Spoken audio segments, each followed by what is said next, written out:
श्री सदगुरुदेव भगवान की प्रिया प्रीतम मिलन महोत्सव की तिथि को मना रहे हैं। श्री संत और भगवंत के सानिध्य होकर के यह अवसर देवताओं के लिए अति दुर्लभ है।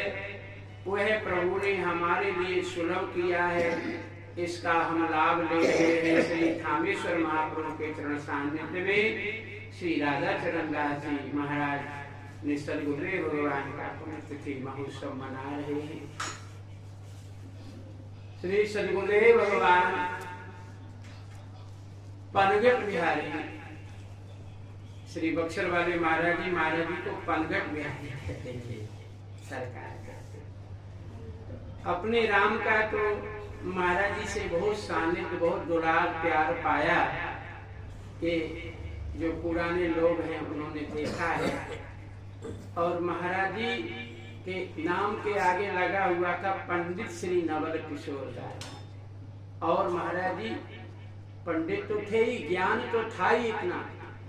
यहाँ पंडित शब्द का ज्ञान से मतलब है। पंडित प्रवर उसी को कहा जाता है जो ज्ञान में श्रेष्ठ है।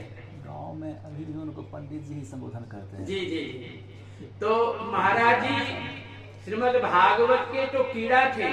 कितनी टीकाओं का महाराज जी को बोध था, वो तो वही समुद्र थे।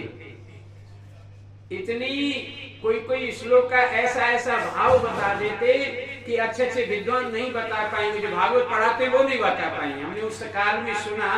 और 24 घंटे नाम निष्ठा, धाम निष्ठा, आचार निष्ठा, संत निष्ठा कैसी होती है वह महाराज जी ने अपने चरित्र से दिखाया। हम लोग में बहुत, मेरे को तो बाहर भी साथ में ले जाते थे, कहीं कहीं जाना होता था, जैसे झुंझुनू मंडला भरतपुर। एक बार नेत्र तो महाराज जी के बाद में गए हैं ना, नेत्र बनवाए थे। तो नेत्र बनवाने पर डॉक्टर ने कहा था कि महाराज जी आप विशेष बोलेंगे नहीं, ज्यादा बातचीत नहीं करेंगे। लेकिन महाराज जी ने कहा सत्संग छूट जाएगा। सत्संग रोज देने को होता था। तो कुछ दिन के बाद ही महाराज जी सत्संग करने लग गए। तो उससे के कारण से नेत्र चले गए। बोले कोई बात नहीं, नेत्र गए। लेकिन महाराज जी का जो चिंतन था और जो नाम निष्ठा थी, आचार निष्ठा थी, कैसी थी, संत निष्ठा थी।